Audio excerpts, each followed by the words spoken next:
Eu espero que eu possa mostrar, porque tem algumas informações.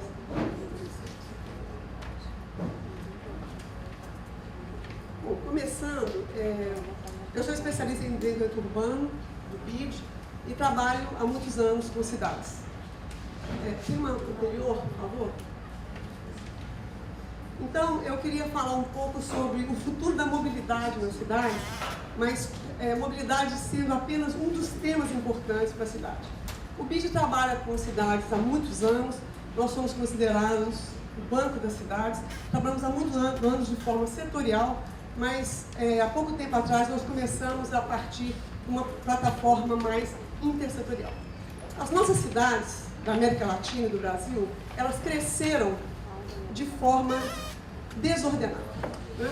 Então, nós temos problemas gravíssimos de desigualdade urbana, de degradação ambiental e as questões de saúde, educação, segurança pública. Então, o banco, a partir de 2011, criou uma plataforma em que Goiânia, no Brasil, foi piloto, e depois nós partimos para trabalhar em todos os países da região. E a iniciativa Cidades Emergentes e Sustentável, ela tem como foco as cidades médias. Por quê? As nossas grandes cidades são um caos. Elas já perderam competitividade, elas já perderam... as pessoas não querem mais, os estudos mostram que as pessoas começam a viver em cidades médias pelos problemas que nós temos nas grandes cidades. Então nós trabalhamos, a iniciativa trabalha com cidades entre 100 mil e 2 milhões de habitantes, em que o que nós chamamos de cidades emergentes e sustentáveis, e que tem um crescimento demográfico importante e um crescimento econômico importante, apresentam esse crescimento e tem estabilidade social e governança. No Brasil, as cidades médias têm crescido e o censo do IBGE de 2010 mostrou isso. Nós somos, hoje, 263 cidades, com 74 milhões de pessoas e somos 45% do PIB. Mas nós estamos muito mais concentrados no Sudeste e no litoral. E nós temos população com graves problemas morando no Nordeste e no Norte do Brasil. A iniciativa, ela tem todas essas fases, são 5 fases, sendo que nós trabalhamos juntamente com os governos locais, com parceria com a Caixa e com instituições como o Instituto Polis, o IBAN. Nós temos uma fase de diagnóstico em que nós trabalhamos com indicadores e com estudos complementares para saber como a cidade anda em 3 dimensões de sustentabilidade urbana e lidando com 23 temas.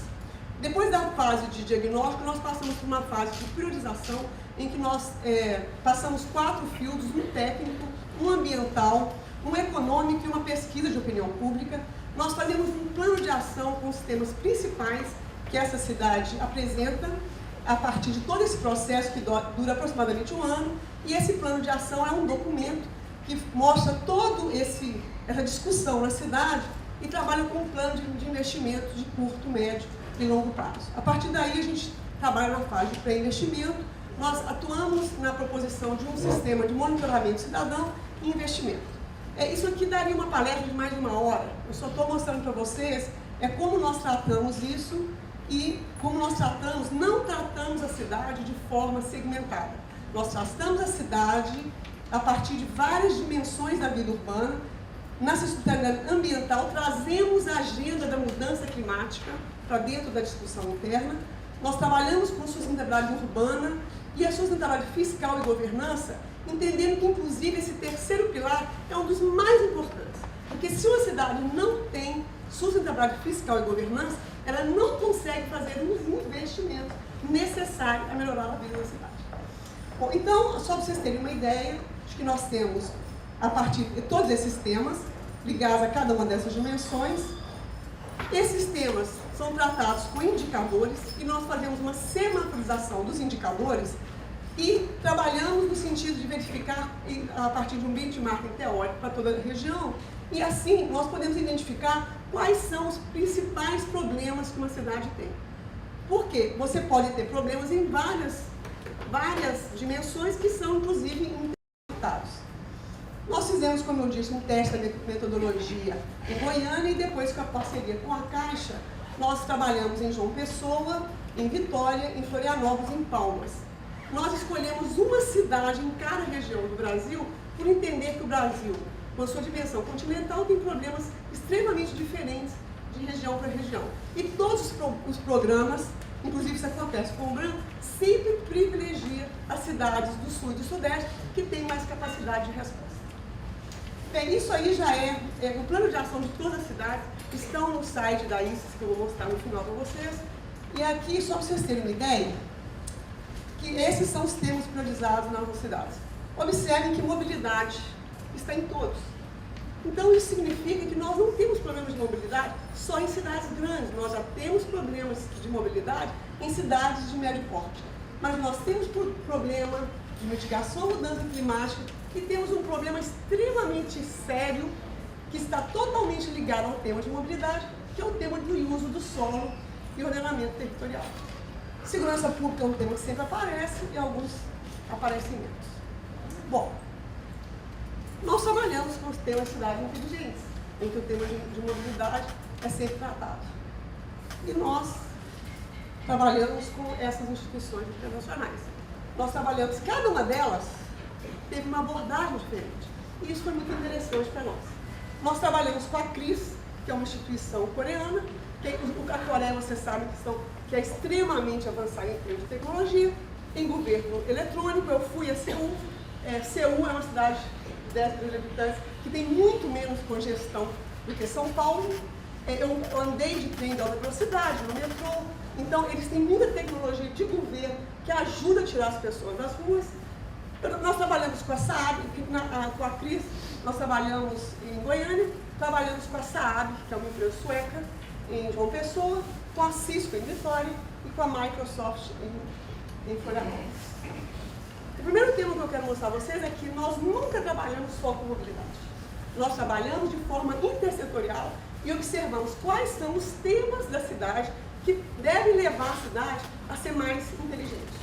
Então, em Goiânia, por exemplo, nós trabalhamos num centro integrado de controle e operação com 3 temas que considerou-se com a cidade que seriam importantes. O tema de mobilidade, o tema de segurança e o tema de risco. Goiânia já está começando a implementar esse centro, e o Rio de Janeiro tem um centro que é modelo no mundo inteiro, mas que as cidades médias também precisam ter. Com a Saab, nós trabalhamos em João Pessoa, com mobilidade, com segurança e com o tema de resposta a desastres, por a cidade ter muitas pessoas, uma parcela incrível da população vivendo em áreas de risco. E em Vitória, nós tivemos uma experiência muito interessante com a Cisco, em que primeiro foi feita uma pesquisa de opinião pública para perguntar às pessoas da cidade quais eram os problemas principais. Foram 8.000 pessoas respondendo pela internet a pesquisa e esses temas foram priorizados. E foi muito interessante, porque o que as pessoas falavam que tinham de problema casou com a resposta da ICES na cidade. Então, infraestrutura, segurança, mobilidade, meio ambiente, saúde e educação. Né? Porque nós estamos falando de temas que podem compor a questão, a cidade inteligente. E eles trabalharam de uma forma diferente, cada instituição dessa trabalhou de uma forma diferente, em que, por exemplo, para cada tema, a Cisco avaliou o impacto e a fase de implementação, a facilidade de implementação, o que levou a decidir para cada tema quais eram a primeira fase, quais os temas seriam implementados. E muito interessante aconteceu com a Microsoft em Florianópolis, porque nós tínhamos identificado nos nossos estudos da área de governança e gestão fiscal que Florianópolis estava muito atrasada do ponto de vista tecnológico dentro do município. E quando a Microsoft fez o estudo deles lá, que se chama CityNext, Florianópolis apareceu como uma cidade, em termos de cidade inteligente, como uma cidade que está no nível básico, apesar de ter empresas de tecnologia e universidades lá que são dessa área. Né? Bom, então, outro tema que eu quero tocar é que o transporte, ele corre atrás da cidade. Um dos estudos que nós fazemos na ICES é um estudo de crescimento da mancha urbana. Eu vou mostrar aqui na região metropolitana de Vitória, que ao longo do tempo, a cidade vai crescendo o desenvolvimento econômico, empresas que surgem, geram esse desenvolvimento e a cidade vai se espalhando. E qual é a consequência disso? Primeiro, a periferização da pobreza. Os mais pobres vão para a periferia das cidades e das regiões metropolitanas. O uso dos recursos naturais e as pessoas da área de transporte têm que correr para atender as pessoas que estão morando cada vez mais longe, né? Então, aí em 2014, 35% já de crescimento. Nós fazemos um estudo com imagens de satélite mostrando que é possível reverter essa situação em cidades médias e fazemos um estudo de tendência do crescimento, um crescimento ótimo e depois um crescimento intermediário. E mostramos o impacto dos investimentos que vocês estão vendo aí, se nós trabalharmos com o tema de cidades compactas. Qual que é a importância da qualidade do transporte na vida das cidades? Aqui nós estamos especializando os dados de Vitória em termos de renda. Vocês vão ver que por aqui, vocês vão observar sempre que essa área aqui é a área mais pobre. Vocês vão ver que a concentração de emprego está aqui na área mais rica da cidade e que a população, pela pesquisa de opinião pública que foi feita, que usa ônibus como atividade principal, está nas áreas de baixa renda e elas consideram o tempo ruim, tá? E o transporte coletivo ruim. Bom, o banco está fazendo um estudo de todas as pesquisas de opinião pública de mais de 20 cidades em toda a região e fez algumas em grandes cidades, como São Paulo, e cidades como Bogotá e Lima, que estão se transformando em mega cidades. Nós observamos aqui o tempo de deslocamento, que é muito grande, né, nas mega cidades, e aqui a média das cidades médias, que é menor. Mas se nós deixarmos, isso passa isso rapidamente. Bom, eu vou mostrar um pequeno filme. A Natália saiu. Só para mostrar um pouquinho, aqui nós temos, então o problema que nós temos nas grandes cidades, várias cidades do país da região. Nós temos ali de São Paulo tempo médio para deslocamento de casa ao trabalho 96 minutos e um caso de pessoas, vocês sabem que existe esse deslocamento pendular de cidades da região metropolitana para os centros. E aqui nós estamos vendo o Parque Micail em Guarulhos. E aí nós teríamos aí que aproximadamente, 108 minutos para esse deslocamento. É um filme. Então, há mais ou menos um mês, eu estava navegando pela internet e vi esse filminho.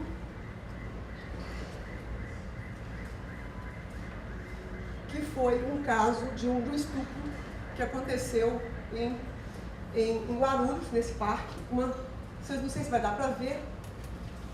Observe a hora, 4h48. Tem um carro parado aqui. Está passando o filme? Não sei se está dando para vocês verem que uma mulher,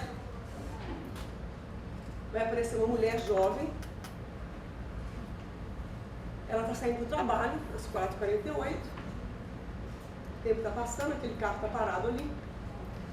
Isso acontece todo dia, está acontecendo agora, né? A violência contra a mulher na América Latina é um problema muito grave. O carro para, é um estuprador, ele vai buscá-la, vai levá-la para uma rua deserta e vai acontecer o estupro. Essa mulher está saindo para o trabalho. Ela está deixando sua família, sua casa, para ir ao trabalho às 4h. Você pode voltar, por favor? Essa é a reflexão que eu quero dizer a vocês, porque para mim, tecnologia não é o nosso problema se nós queremos cidades no futuro usando essas tecnologias. Isso é um tema de desigualdade urbana. Enquanto nós tivermos pessoas que saem ao trabalho a essa hora, sem um transporte público de qualidade, nossas cidades não são inteligentes. Isso é um problema de educação, porque quanto mais educação você tem, maior o seu nível educacional, você pode ter opções de trabalho em que você pode talvez sair do trabalho no horário em que tem luz, que tem gente nas ruas e o seu problema de segurança diminui. Isso é um problema de emprego, porque as nossas cidades nos levam para o centro. Nós deveríamos ter cidades polinucleadas, que deem oportunidade de trabalho para pessoas que vivem em diferentes locais. Isso é um problema de segurança e isso é um problema muito grave, né? Porque enquanto nossas mulheres, as pessoas do Brasil estiverem com problemas gravíssimos de segurança, nossas cidades não são atrativas, não são seguras e não são inteligentes. Isso é um problema de transporte, porque se nós não temos um transporte, existem países como Singapura, por exemplo, em que não permite que as pessoas tenham a menos de 10 minutos de um transporte público de qualidade.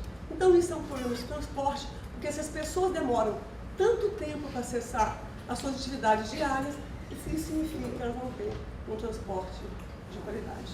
O nosso futuro das nossas cidades passa por tudo isso e passa por um trabalho intersetorial. Esse aqui é o site da iniciativa, aqui embaixo. Se vocês quiserem acessar, vocês têm muitos planos de ação lá, inclusive os do Brasil. Muito obrigada.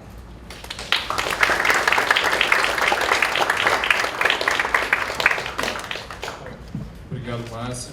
Obrigado a todos os nossos panelistas. Eu acho que foi muito interessante todas as reflexões vistas aqui e que mostram vários lados da discussão da tecnologia e transporte.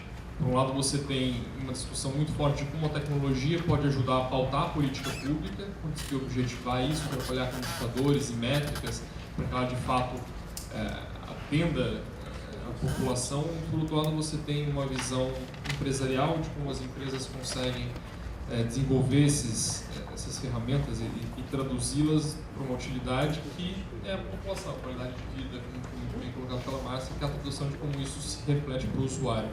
Eu vou usar minha prerrogativa de ter o microfone, vou fazer uma primeira pergunta para o painel, depois a gente pode abrir as perguntas para a nossa plateia.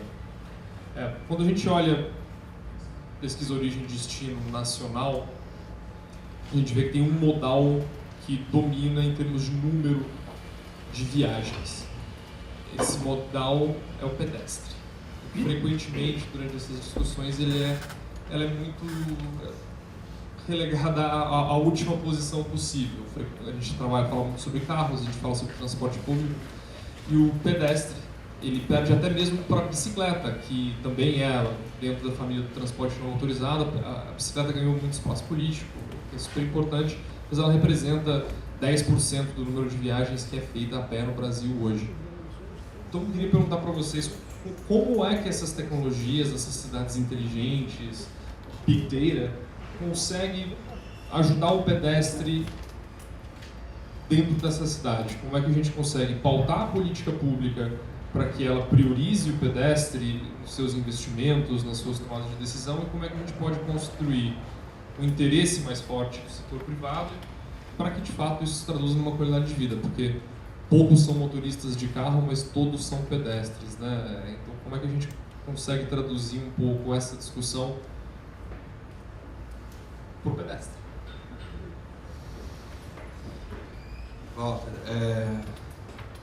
estou com um ponto importantíssimo, eu estava anotando aqui exatamente isso para falar, que era quando a gente fala de mobilidade, a gente tem que pensar não em pessoas saindo do ponto A para pessoas indo para o ponto B, mas em pessoas ocupando a cidade. Como é que você pensa a mobilidade de forma a ocupar a cidade, não a levar de um ponto A para o outro? Ocupar a cidade implica em aumentar a sensação de pertencimento do cidadão a respeito daquela cidade, implica em aumentar o cuidado com o ambiente público, cidades ocupadas, regiões ocupadas, que as pessoas estão nas ruas, naturalmente tendem a ser muito mais organizadas do que regiões abandonadas, seguras e etc.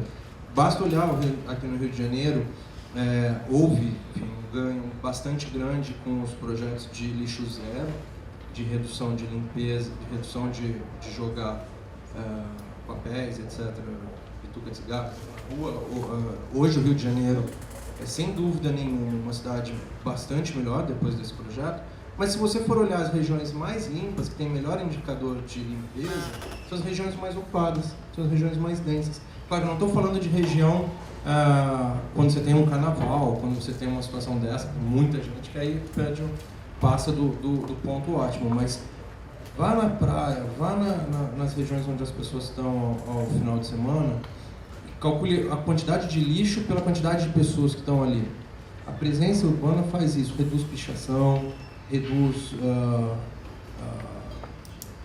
ausência de conservação em praças e etc. As pessoas reclamam daquele ponto. Aqui no Rio de Janeiro a gente tem feito alguns testes, por exemplo, o teste que a prefeitura fez foi fechar um retorno ali na Lapa, perto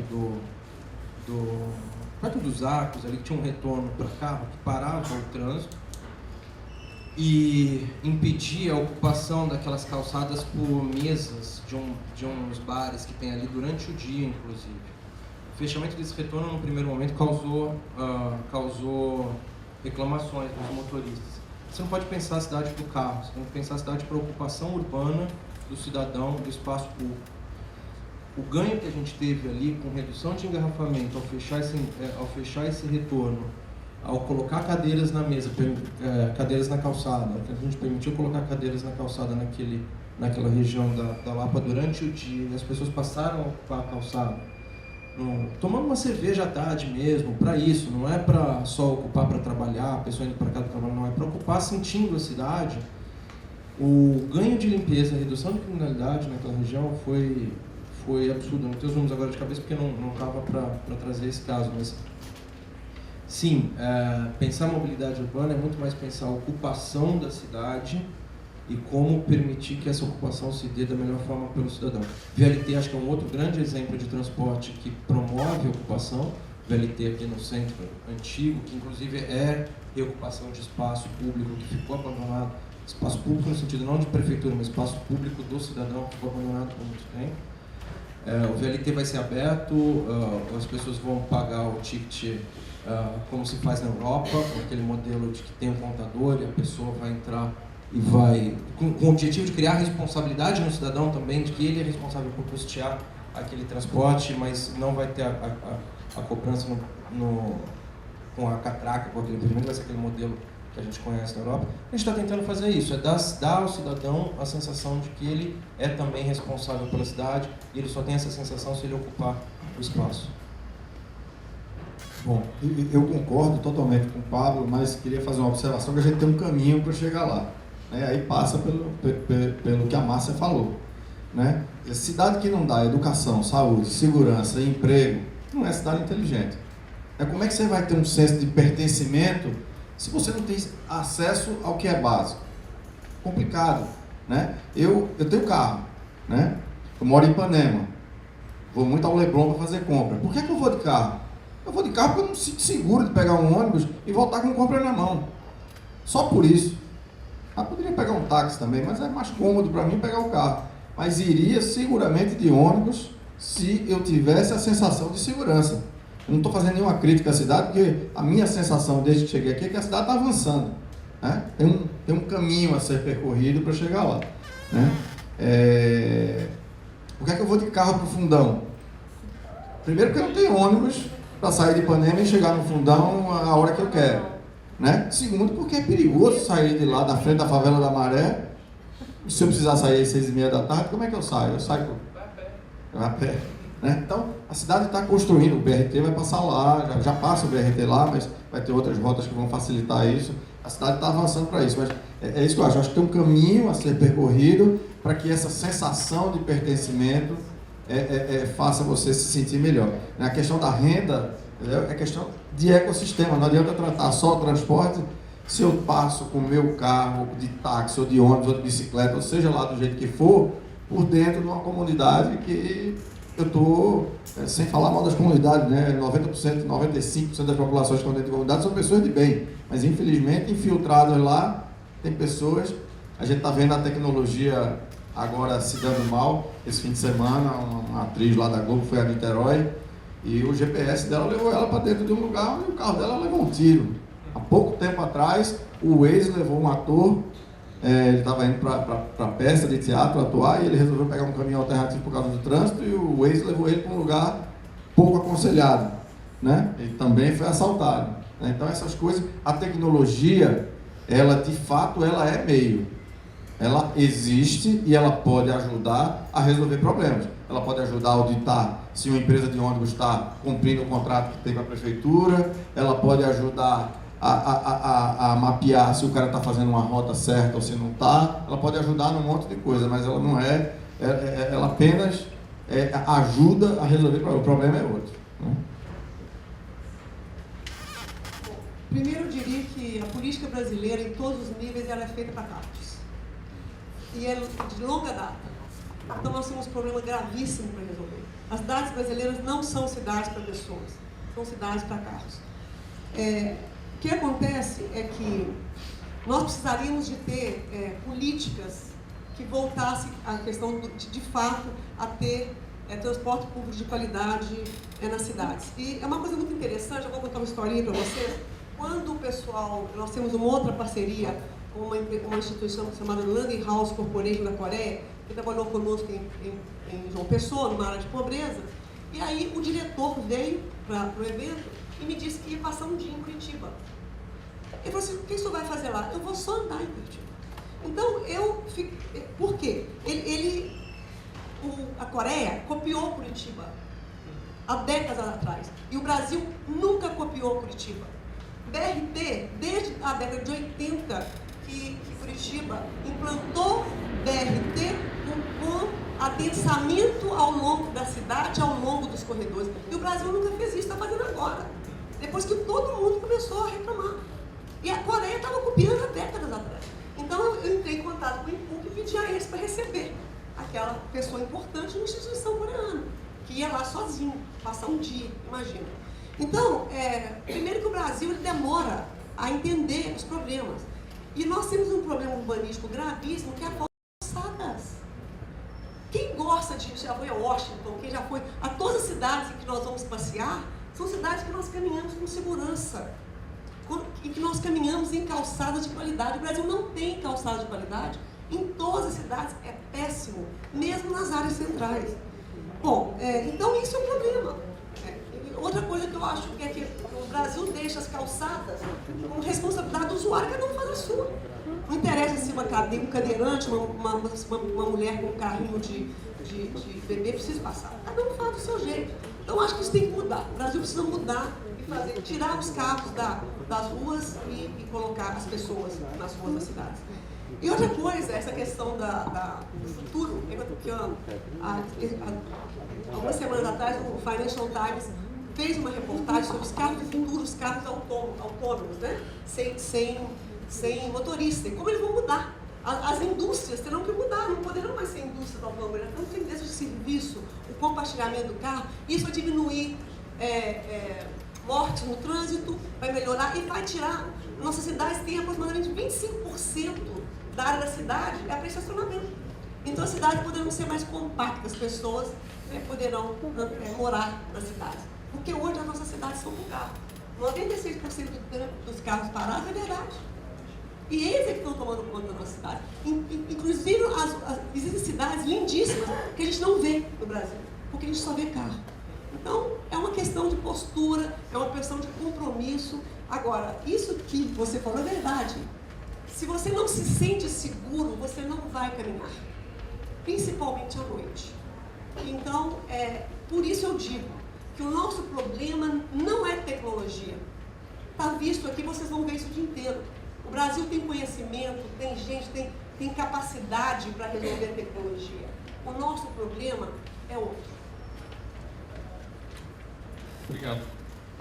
Vamos abrir para a pergunta, por favor. Pode? Fazer um bloco? 3 perguntas? 3 perguntas. Oi. Eu acompanhei com muito interesse, eu queria pegar um gancho na sua própria pergunta. Eu acompanhei com muito interesse a fala dos três e a impressão que eu tive é que eles tangencialmente disseram que o pedestre está lascado. Não tem vez. Tá? Cada um tentou ressaltar o lado positivo do aspecto, etc. O que a tecnologia, eu queria colocar para o que a tecnologia Big Data podia fazer para mudar a arquitetura intrínseca da cidade? Não seria simplesmente, veja, uma das coisas que eu vi muito bacana nos mapas da marca, no estatístico que você mostrou, é que as pessoas andam muito longe na sua rotina diária. O que a gente pode fazer simplesmente para a gente ter, sei lá, microeconomias locais, onde pode ser viável as pessoas passarem 90% do seu tempo andando a pé. Meu background é informático. Quando eu vejo uma rede naquela, tá? na minha formação de arquitetura de rede, etc., a palavra que vem na minha mente é não escalável, que é um termo de informática para dizer que não tem como crescer, não comporta, não dá, é fisicamente possível. Não seria o caso de a gente mudar a arquitetura física intrínseca das cidades? Naturalmente é uma coisa de longo prazo, demorada, tal, mas o que a tecnologia pode fazer para a gente ajudar isso? Eu queria saber se algum dos senhores teria algumas sugestões a dar. Só pedir para as pessoas se identificarem também, quando forem fazer perguntas, para a gente estar gravando aqui e depois para saber quem está perguntando. Meu nome é Adriana Rodrigues, eu estou fazendo um curso na COP UFRJ de Big Data. E a minha preocupação, vocês falaram sobre segurança e a minha preocupação como carioca é justamente isso. O que a prefeitura, o Pablo acho que está dentro dela, então pode responder melhor, o que de fato a prefeitura, concretamente a prefeitura, está fazendo para que todas essas tecnologias se instalem aqui no Rio, a gente acredite, o carioca acredite, o pessoal que vem de fora acredite, e a gente realmente consiga fazer essa divulgação de que a gente está vivendo uma cidade não só inteligente, mas uma cidade melhor. Tem muitas perguntas, é um caso raro de evento que muita gente quer perguntar, então pedir para as pessoas serem breves. Fazer 3 em 3. Vou fazer 3 aqui, depois mais 3. Maravilhoso, tem muita participação. Eu sou Marília, sou coordenadora e pesquisadora aqui do Centro de Tecnologia e Sociedade da FGV.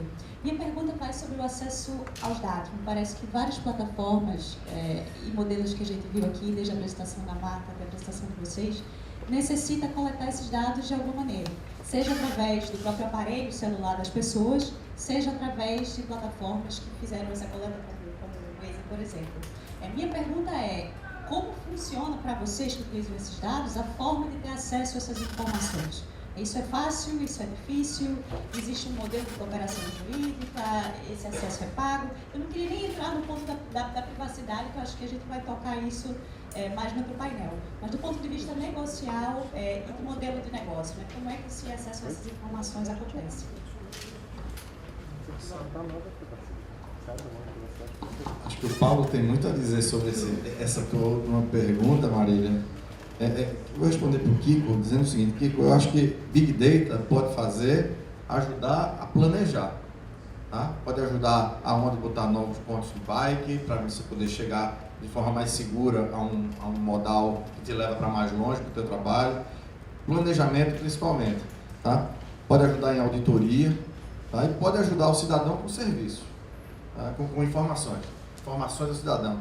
A gente olha para o planejamento de Dubai, é uma quantidade de aplicativos absurdo que tem de informação para o cidadão que já tem disponível. O Rio até lançou, um tempo desse, a prefeitura lançou um concurso, não foi, de pessoal desenvolver aplicativos para... Agora, nem todos os dados são disponíveis, né? Tem uma certa dificuldade, acho que disso o Paulo pode falar muito melhor do que eu, porque tem discutido com várias, com operadoras de telefonia, com várias sete entidades sobre esse acesso. Pois é, Fred, mas uma coisa, desculpa aí se eu estou atropelando, tá? A gente não precisava de Big Data, tá? Para dizer qual é o supermercado perto de você, para você não ter que pegar. Não, também acho, não precisa disso não. Tem uma série de informações que você pode passar sem precisar de Big Data. Big Data é para um estudo mais rebuscado, que envolva uma diversidade maior de dados, um volume maior. Não precisa. A gente não é para a gente buscar as soluções, não só de levar as pessoas de cuidado, mas tornar o... Você não deveria precisar ir para... Você não deveria precisar pegar o seu carro para fazer o supermercado. Deveria ter um supermercado perto de você. Ou deveria haver uma oportunidade de negócio aqui. Alguém tem que dizer para essa pessoa: coloca um supermercado aqui, porque Fred mais não sei quantos milhares de pessoas vão ser atendidas e vão precisar a pé. Tá? Essa retroalimentação de mobilidade com a atividade econômica, eu acho que é uma coisa que é um filão do cacete. Kiko, a questão de uso de dados para ocupação, o Rio está tentando fazer isso desde a primeira gestão do prefeito. Acho que talvez o caso mais clássico seja o Parque Madureira, que foi feito bem no centro geográfico da cidade, que vai ser expandido agora, o maior parque disparado da cidade, até pista de esqui estão querendo colocar lá para atrair gente, e é verdade, a ideia é isso mesmo, é ser chamativo. E se critica, quando o prefeito falou: não, vamos colocar pista de esqui em Madureira. O que veio de crítica em cima, com neve artificial, colocariam, porque no setor privado custearia isso. Se fosse em Dubai, não tinha crítica, né? Não, pois é, exatamente. Mas a ideia é chamar atenção mesmo para aquele lugar, que é um outro, que é para fazer isso, ocupar outras regiões da cidade. Lá é o parque oficial que vai chegar a chama olímpica, é lá que foi feita a festa de inauguração. A prefeitura está se voltando para essa área que ficou esquecida durante muito tempo, e o uso de dados é importante para isso, em uma série de aspectos, como, por exemplo, quando a gente identifica as questões de criminalidade, onde é que a gente tem mais reclamação de falta de luz, onde é que a gente tem reclamação de entulho, são outros dados que a gente cruza para tentar entender por que uma determinada região densa, talvez densa em termos de engarrafamento, talvez densa em termos de população, não é densa em termos de ocupação real da área.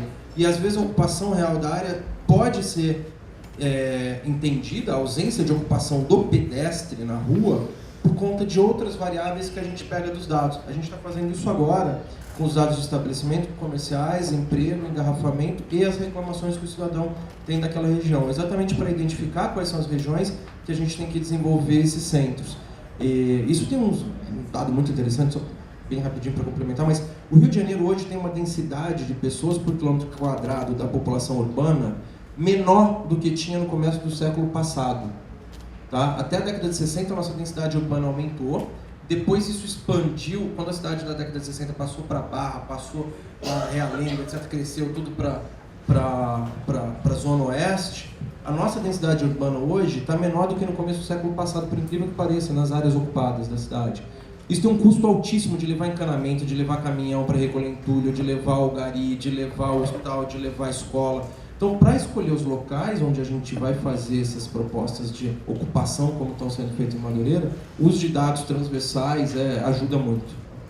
Com relação à Adriana ali, o que a cidade está fazendo? Eu já te dei alguns exemplos. Segurança não é uma questão de competência do município, é do Estado, mas a gente usa dados de segurança para tentar fazer projetos que indiretamente afetem na segurança. Tá? Vou dar alguns exemplos, por exemplo, a questão da dengue. Hoje no Rio de Janeiro, faz 2 anos, que está com em torno de 40 e poucos casos por cada 100 mil habitantes. O Rio de Janeiro chegou a ter 1.100 casos por 100 mil habitantes. São Paulo está com 500 casos por 100 mil habitantes. As outras cidades, na mesma latitude, com um clima mais ou menos parecido com o Rio de Janeiro, estão 1.400, 1.500 casos por 100 mil habitantes, ou seja, 100 vezes maior o número de casos do que o Rio de Janeiro tem. O Rio de Janeiro, vocês lembram da crise que foi a dengue há uns 3 anos atrás, 4 anos atrás, 2013, 2014 na verdade, assim, mas 2012, 2013. Desde que existe esse trabalho de integração da prefeitura no centro de operações, com integração de dados, com planejamento integrado, a gente não teve mais nenhuma morte por causa de chuva na cidade. E a gente teve mais de 200 mortes em 2011, se não me engano, 2010, por conta daquelas chuvas que aconteceram, que alagou a cidade inteira, que teve desmoronamento. Hoje a gente sabe onde está cada deficiente físico em área de risco da cidade, com o telefone de contato, quem é o responsável. A gente vê isso no mapa, onde tem um cadeirante, onde tem uma pessoa com deficiência visual. Uma possibilidade, a gente tem um radar meteorológico que monitora a cidade toda em tempo real. Então, na ocorrência de uma eventualidade, a gente tem como acionar essas pessoas muito rapidamente. Enfim, e para Marília, questão de acesso a esses dados, a maior parte é negociação de colaboração. Aliás, todos os dados que a gente tem até hoje é uma troca. A gente tem muito dado para oferecer para o cidadão através de empresas. Eu costumo dizer que a gente trabalha nesse modelo de parceria, porque eu preciso acessar dados do Waze, mas o Waze precisa dos dados da prefeitura para pensar a chegada do Papa, por exemplo, e fazer todo o roteamento antes, sabendo que vias vão estar fechadas. O TomTom precisa do mapeamento dos fechamentos olímpicos, como agora a gente tem. A prefeitura agora é obrigada a liberar o planejamento de fechamento de vias em um formato próprio para ser processado automaticamente, tá? Por mapas. Então você vai ter todo o fechamento dos eventos testes, além de sair a portaria dizendo as ruas que estão fechadas, vai lá junto um KML, um arquivinho que mostra os horários e locais que as vias vão ser fechadas, mãos vão ser interditadas. A gente, o Rio de Janeiro, usando essa integração toda, consegue, por exemplo, receber um carnaval que é de rua, aberto, sem cordão, que a gente não consegue medir a quantidade de pessoas que vai chegar, e a cidade consegue funcionar. A gente consegue pegar, eu ouvi isso lá agora nos Estados Unidos, uma pessoa comentou, assim, Olha, eu não acredito que o que vocês fizeram no Rio de Janeiro com a chegada do Papa, com a mudança em menos de 48 horas de um canto da cidade para outro, por conta das chuvas fortes que aconteceram, e o evento ter acontecido normalmente. Isso aqui nos Estados Unidos mandaria o Papa voltar, porque a gente não teria condições de replanejar tudo tão rapidamente. Então essa mobilidade de entender a cidade, de pensar e reagir, é algo que só acontece com integração e com dados e com gente pensando a estrutura. Acho que e a parceria com o setor privado é fundamental para isso, porque eu não vou desenvolver um aplicativo para concorrer com eles ou com o Google Maps, eu vou fornecer dados para que eles façam isso. Em troca, eu vou querer que eles me passem esses dados para eu poder pensar onde eu tenho que fazer um BRT. Deixa eu fazer uma observação de 15 segundos. Na visita do Papa, eu vivi isso.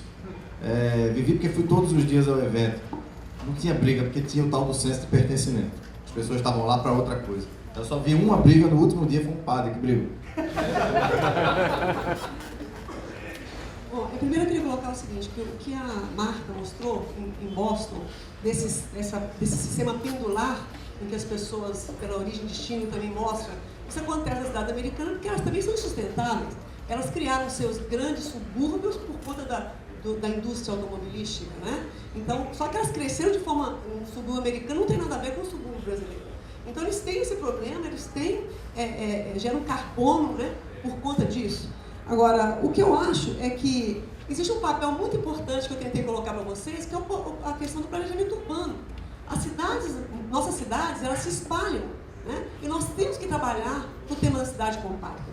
E outra coisa é que o nosso planejamento deveria ser muito mais voltado, não só para o zoneamento, mas para uma preocupação em planejar a cidade para que ela seja competitiva.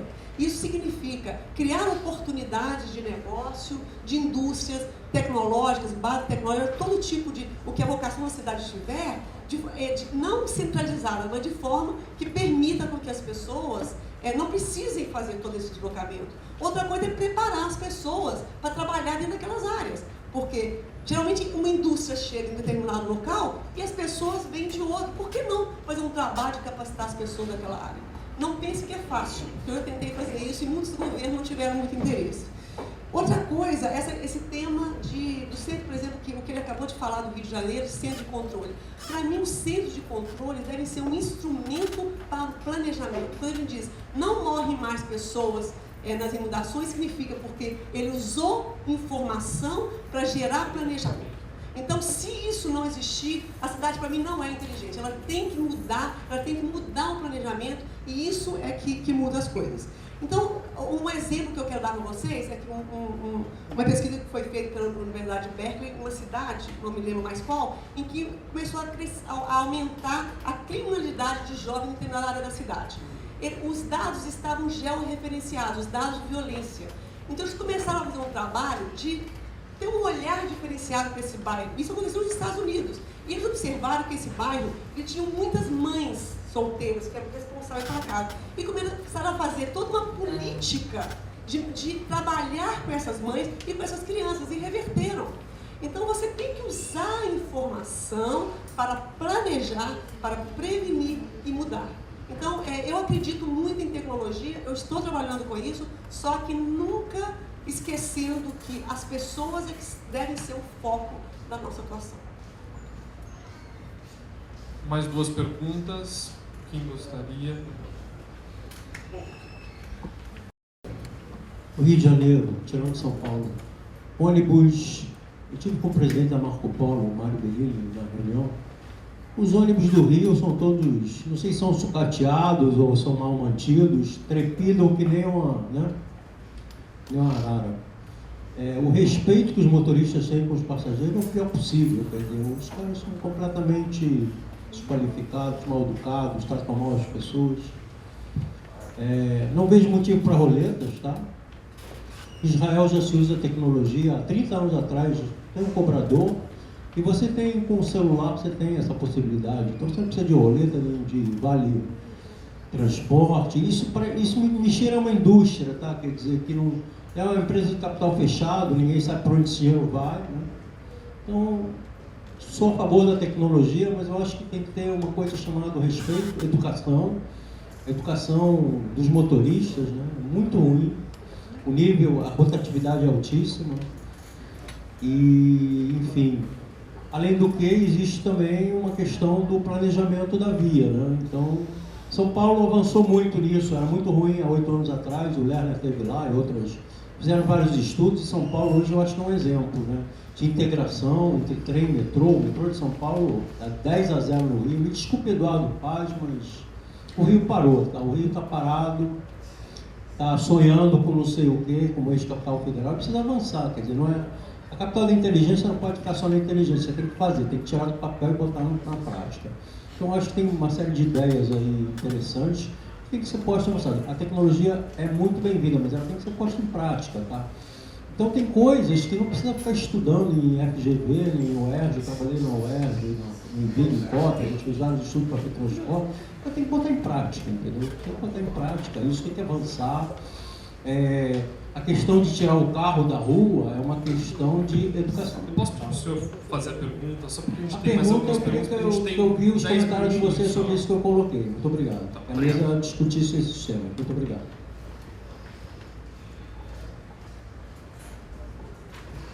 Bom dia.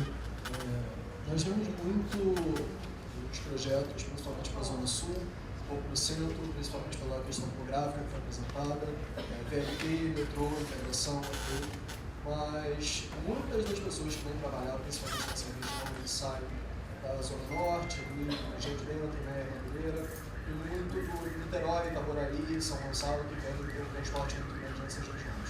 A pergunta é a seguinte, não está na hora, talvez, de ter um pouco mais de projetos e investimentos nesses locais para transporte, que é um transporte assim sucateado, que é um transporte que você tem opções de muito mais de trem, ônibus, não talvez de VLT, não talvez de bicicletário interligado entre as regiões. Se você vê, por exemplo, o mapa de bicicletários do Rio de Janeiro, de vias, ciclovias e ciclofaixas, você tem muito perto da Orla, é uma coisa muito mais zona sul, muito mais Ipanema, Copacabana. Você não tem, por exemplo, o Meier até o Norte Shopping, o Meier até Cascadura, Madureira. Você não encontra esses locais. E, por exemplo, o metrô da linha 3, que todo mundo sempre fala. Você tem um deslocamento enorme de pessoas entre São Gonçalo até o centro. Você vê um deslocamento de ônibus absurdo e você não tem uma alternativa de resolver aquilo com um transporte verdadeiramente de massa. Você tem um BRT que sim atende muito bem, solucionou um problema, mas ele é subestimado. Você tem um número de pessoas muito maior do que o BRT pode comportar hoje. Talvez um estudo de logística, etc., mas não está na hora de pensar soluções mais inteligentes, mais avançadas, talvez, como, por exemplo, aquele maglev que teve de levitação magnética, que está tendo um estudo no UFRJ, para solucionar esses problemas hoje, talvez, dessas regiões que não estão sendo tão focadas. Bom, quem quer começar? Responda. Então vamos lá.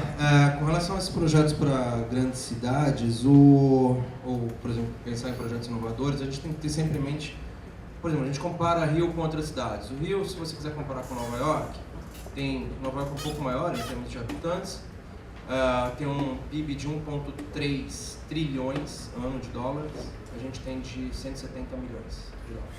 Qualquer coisa que você quer comparar com outras cidades, a gente tem que começar pensando pelo que a gente tem de disponibilidade orçamentária para fazer. Adoraria botar uma maglev ligando uma da ponta a outra do Rio de Janeiro.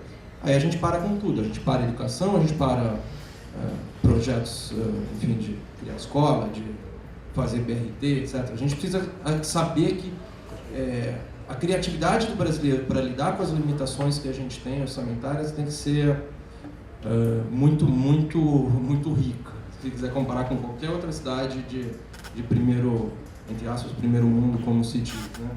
A gente tem ciclovias no Rio, uma primeira fase, que foi há uns 10 anos atrás, 15 anos atrás, que foram as ciclovias turísticas, que são essas que beiram a orla, lagoa e etc.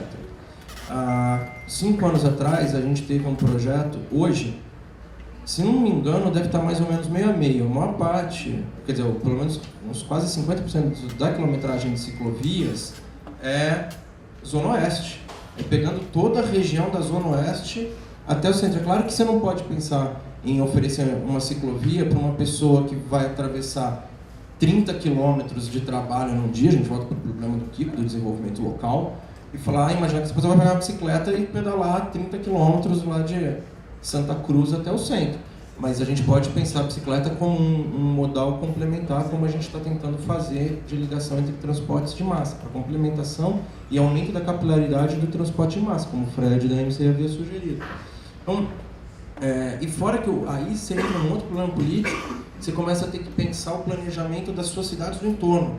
Não adianta a gente fazer nada aqui no Rio, eu faço um transporte aqui no Rio, penso, dimensiono para a cidade do Rio de Janeiro, de repente vem um monte de gente da Baixada que está trabalhando, facilita o transporte e procura um emprego aqui, por exemplo, sei lá, ou vice-versa, procura um emprego lá, e você muda totalmente o fluxo da cidade. Teve uma mudança gigantesca, o Alexandre Vuskov, professor da COP, que está fazendo estudos com a Mata lá no MIT sobre mudanças de fluxo, uma mudança gigantesca de fluxo na cidade entre pessoas barra, se não me engano, para onde, Alexandre?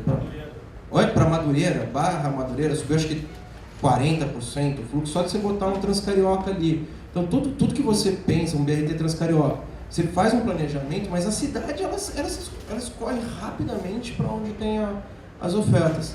E isso é muito difícil medir, e nesse aspecto os dados podem ajudar um pouco. Bom?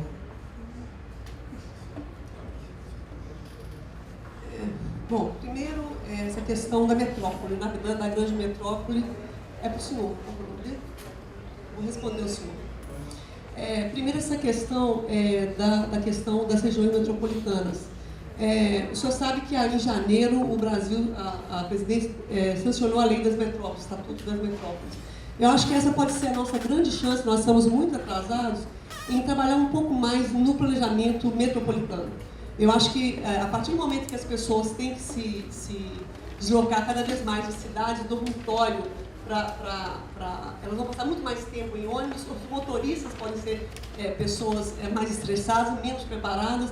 Então, eu acho que a questão do planejamento metropolitano, voltado para a utilização do potencial econômico da cidade, eu vou insistir muito nisso.